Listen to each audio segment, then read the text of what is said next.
When I joined, we had 4 customers, and now we have over 700, and that was two and a quarter years ago. We cracked 50 million last year and are headed up in the direction of 9 figures really quickly. So, Tony, what's the one thing you did in your career that actually moved the numbers the fastest? Now, for example, if everything was stripped away as of today, God forbid, how would you make money again? What would you do? What would be the first thing you would do? Welcome back to Super Entrepreneurs Podcast. I'm your host, Shahid Durrani. Today we have with us Tony Falco. Tony's the CEO of Hydrolix, specializing in real-time log analysis. Welcome to our show, Tony. Thank you, Shahid. First question I want to ask is revenues, if you're comfortable sharing. How are things looking and how consistent are they? So we have a pretty cool story. When I joined, and it was, correlation is not causality, but when I joined, we had 4 customers, and now we have over 700, and that was two and a quarter years ago. We have some really important partnerships that have fueled that growth. We cracked 50 million last year and are headed up in the direction of 9 figures really quickly.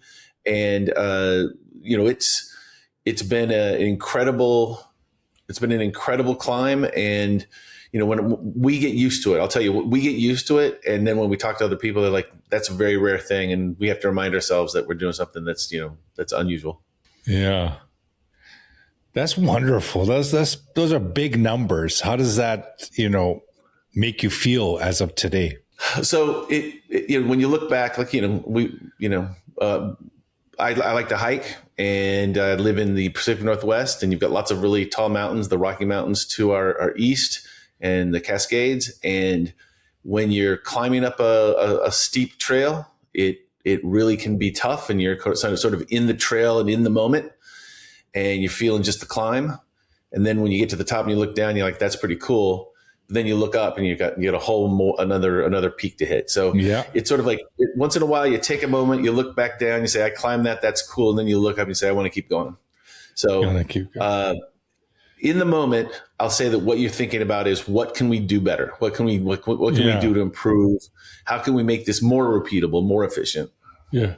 Yeah, because humans naturally, we want to grow, we want to get better. We're crawling and walking and running, so it's built into us, right? So even if you hit that, you could say, okay, let's just retire, right? I've already done it, but that there's something in you that just wants to keep growing. And the more you grow, the more you're going to impact other people, because the people that are working in your company and indirectly as well. Right? Have you made any changes to your lifestyle? That's really interesting as well. So I wasn't sleeping well. I was sleeping too little. I was working great. And by the way, I just want to say what you said about people, that really is key. I think what you want to do is create things with people. The great thing about entrepreneurship is some people focus on the outcome.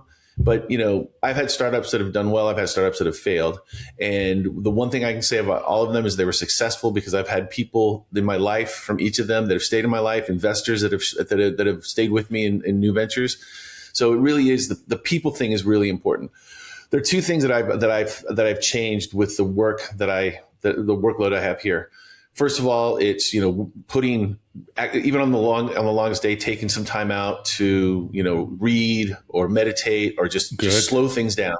Yeah. Just be mindful of what's going on. And I find reading to be important. It's, even if you read for 15 minutes, put the time on your calendar, make yourself do it. Good point. Put your phone someplace else and be in another world, in another space.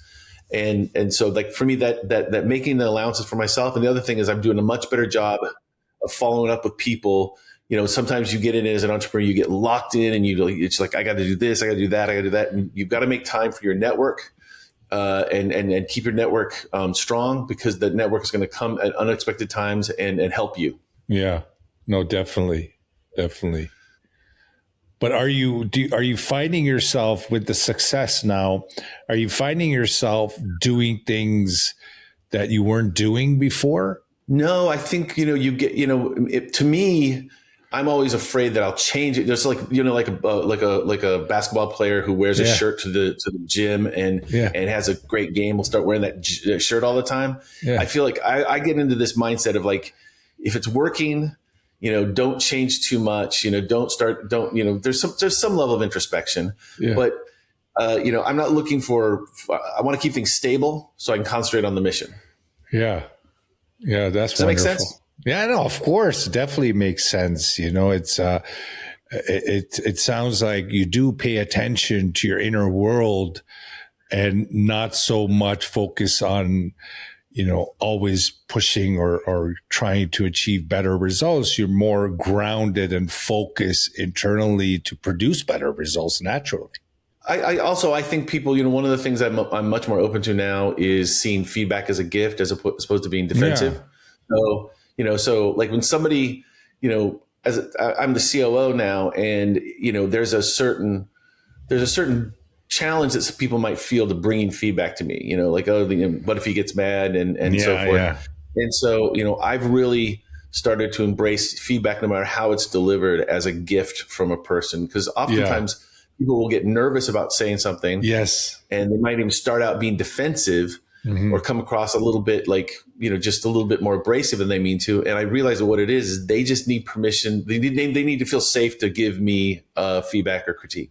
I experience this personally because I speak about a lot of the inner workings of the human. I'm very passionate, and that's my life's mission, is to make people realize the power they hold. Actually, I had a amazing conversation with one of my cousins last week. He came by on Friday, and it was the first time we had such a deep conversation. And I always thought maybe he's quiet because he's judging or whatever, but he was listening the whole time. He just never provided feedback, and he gave me some feedback that helped me with the startup that I'm working with, and I shared that with him. And he told me 2 or 3 things that none of us actually even thought of to look into. And this week has been busy with that. Like, it just takes that one idea sometimes to make things go in a much better direction, right? I totally agree. It's, we're shipping a product right now, and somebody on the team, the extended team. So we try to involve more of the company in some of these larger product pushes so that they have context of what it launches. And somebody made an offhand remark that was like a small domino that hit a bigger domino that hit a bigger domino, to the point where it really changed our whole outlook on how we were going to work with a partner. It was just an amazing comment. And, you have to be open. You have to be open. Yeah. It's great. Like, so I was never really, sorry, go ahead. Pardon me? Go ahead. It's okay. I was going to say, so your startup, is it focused on human improvement?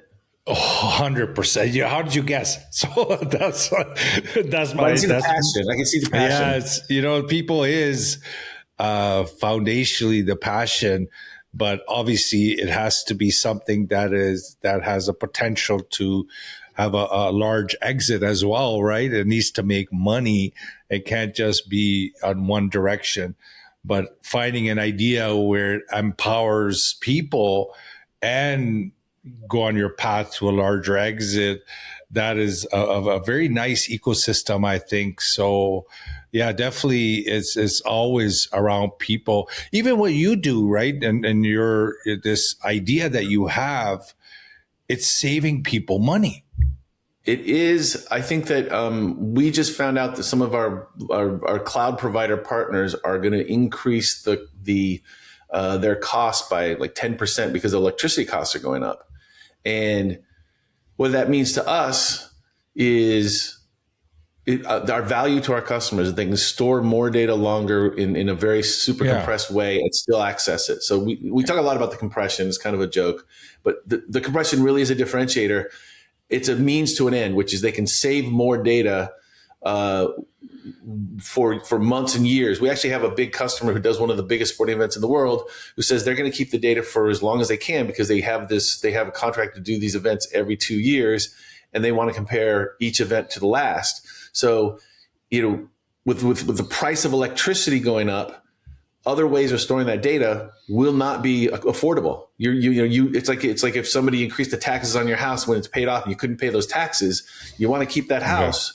Yeah. But if the cost of keeping that is the taxes exceed your ability to pay, well, storing data for a long time, you got to be future proofed against cost rising, because as much as Moore's law is coming in and driving down the cost to store a byte in, for some reasons, some of the inputs like data center costs are shooting right back up.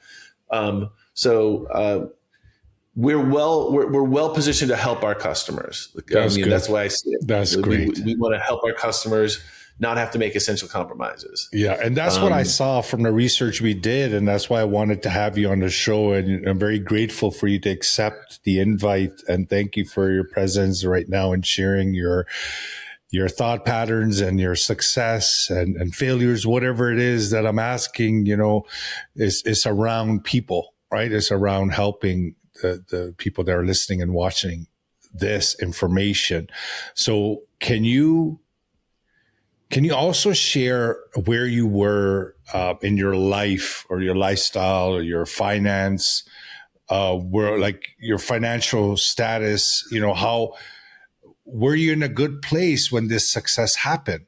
I was fortunate. I was at a company called Akamai in 1999, pre-IPO.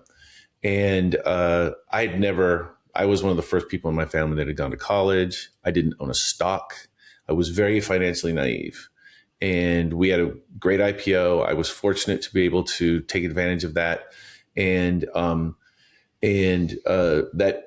that success at 30, 31, first of all, looking back, I wouldn't have wanted it earlier because I was mature and I'd gone through some bumps. I'd had to grind. I'd really been grinding to do, I was working for a nonprofit in DC, and I started just working on websites, and then that led to job after job after job as the web started growing.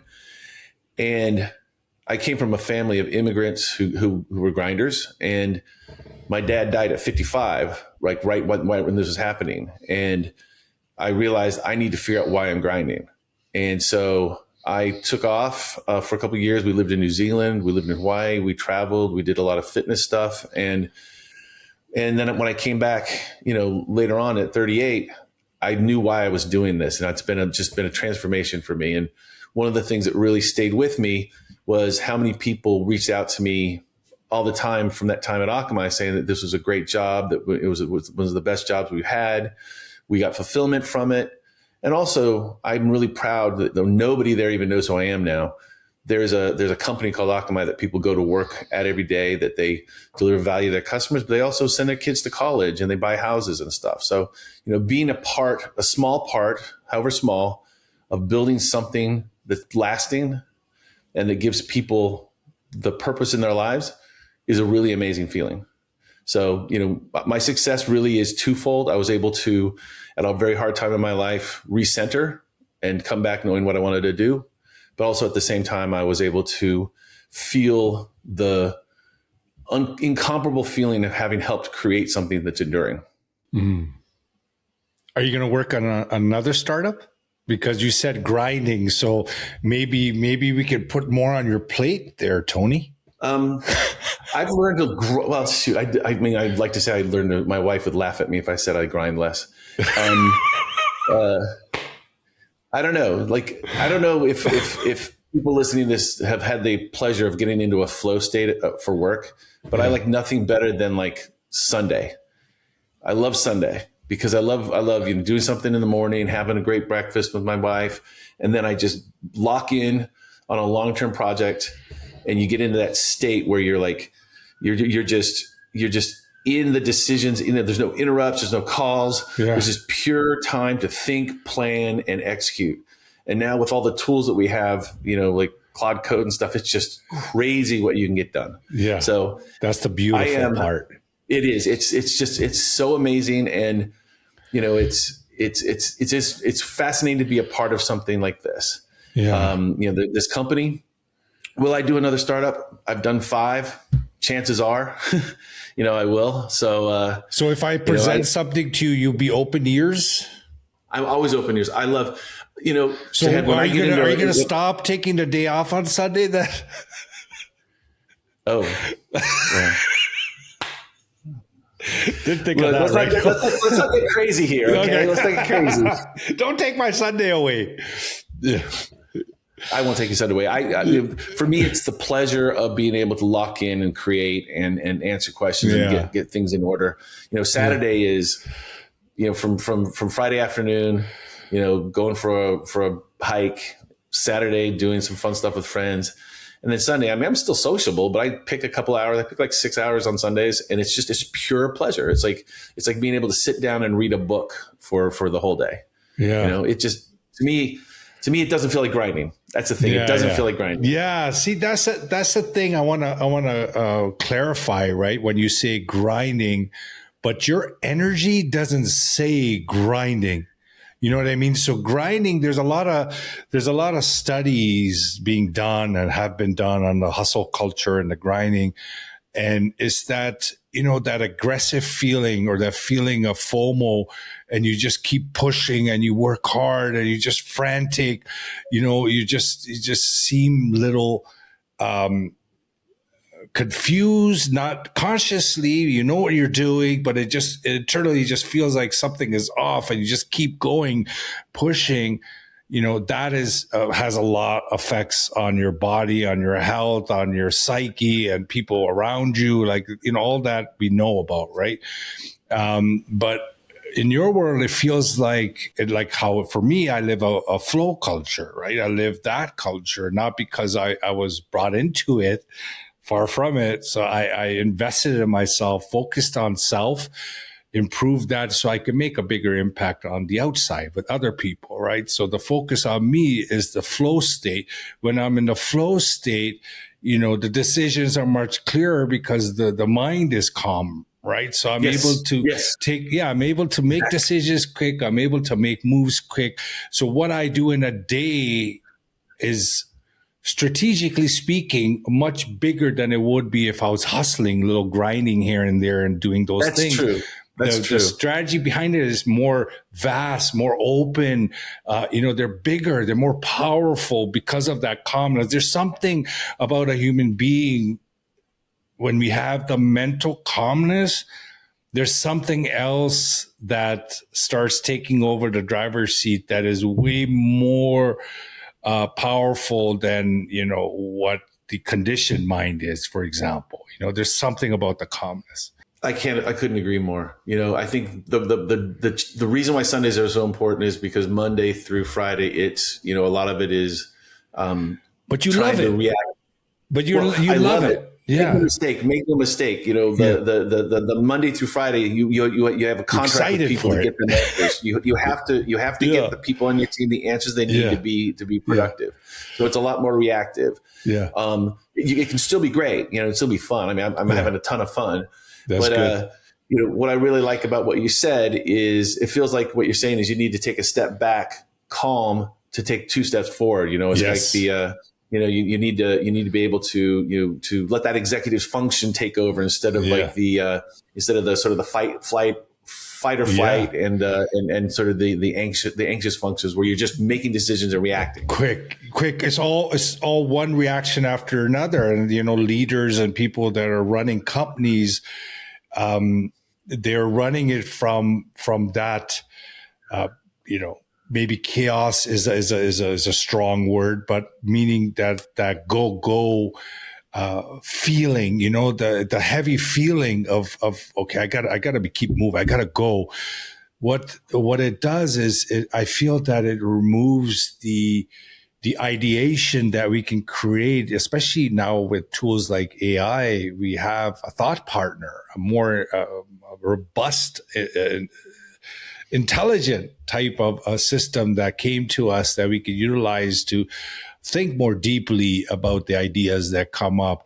But I find that we see it actually, people that are running companies, when they calm the mind, even the people that are in their organization, their culture starts changing, because there's something contagious about that calm energy, I totally agree. It's a reminder to myself to make sure that I am more outwardly calm. This has been really what a fascinating conversation. I really appreciate the just the the realness of the conversation.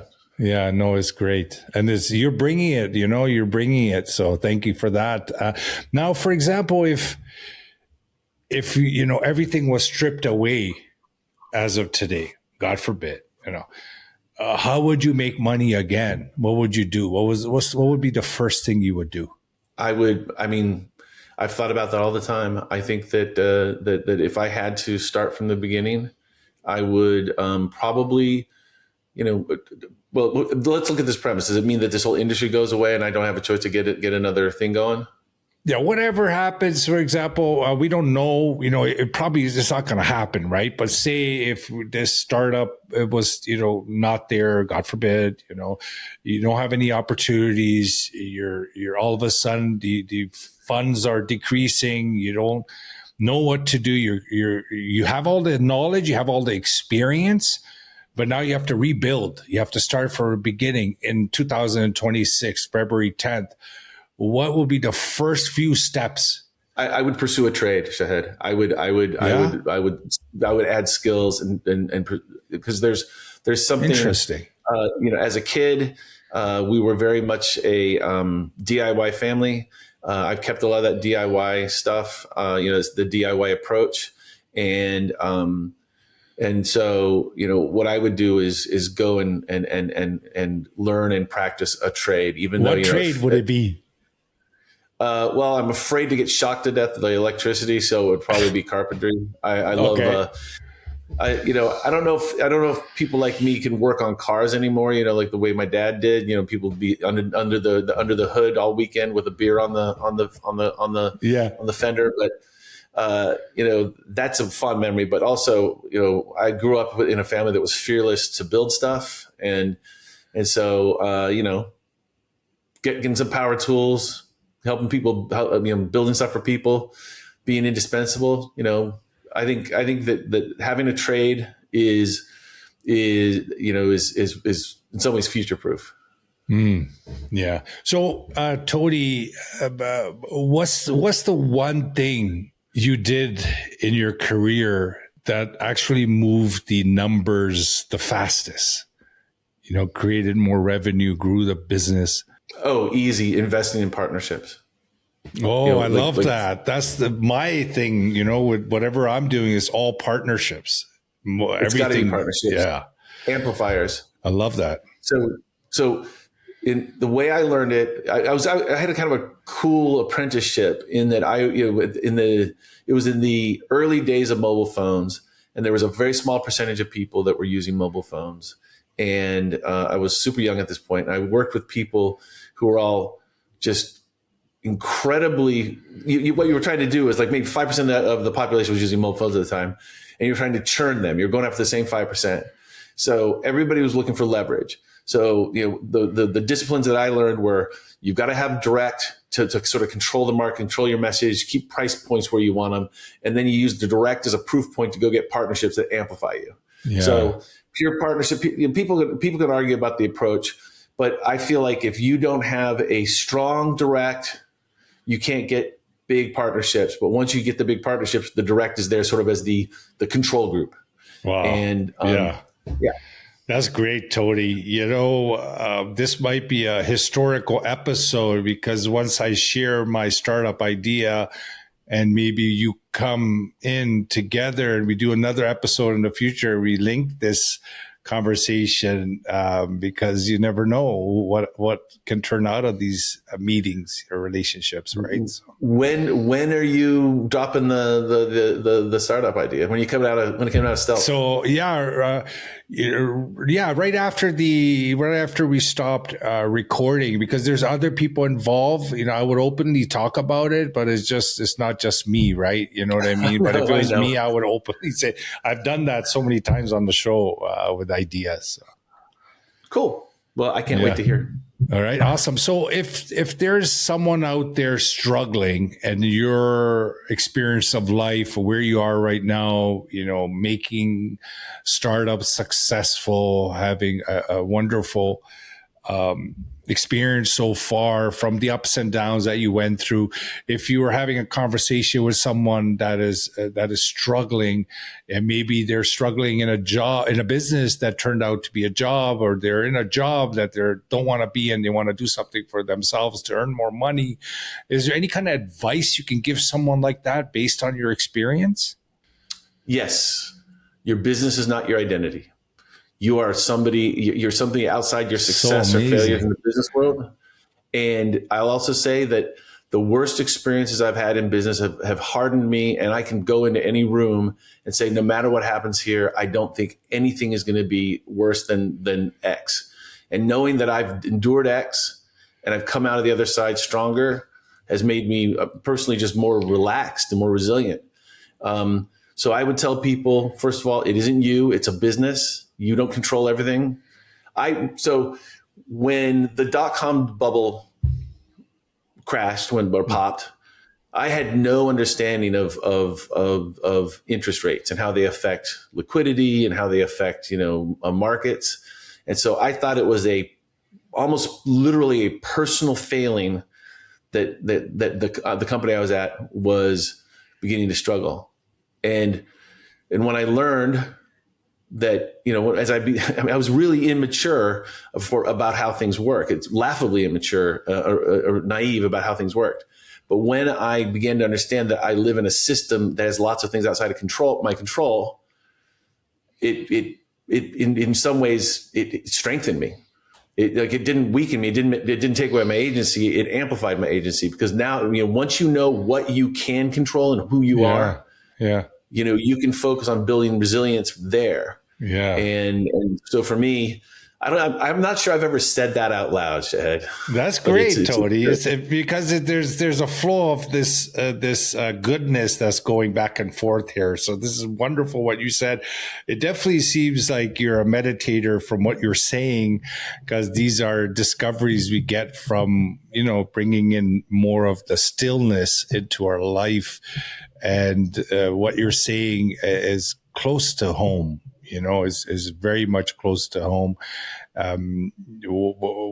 What you're advising, what you're recommending is the identity, that is a big component of my passion, is that we, even our thoughts, for example, don't, it's not our identity. They're just happening for everyone, and based on our experience of life, they fluctuate in different modes that I've experienced, going into the long-term semi-isolation and experiencing stillness, is that the main umbrella of identity is the protective identity that I speak about. Because if we're trying to grow and trying to get out of being stuck, and we still allow that identity that we picked up from age 7 to 12 to run the show as an adult, everything is going to seem like, there's this resistance. But there's nothing wrong with us, that resistance. It's just trying to get our attention to notice that identity. Wait, I need healing here. I need attention, please. I'm trying to protect you here. So when we kind of pay attention to that, notice it finally, and relax it, it has a direct impact on our nervous system. So when we start, feeling different, we start doing different, because, it's energy. Energy is emotion, right on. Right? It's energy in motion, emotion. So it's what makes us do so much more when our nervous system feels safe. Right? Yeah, totally.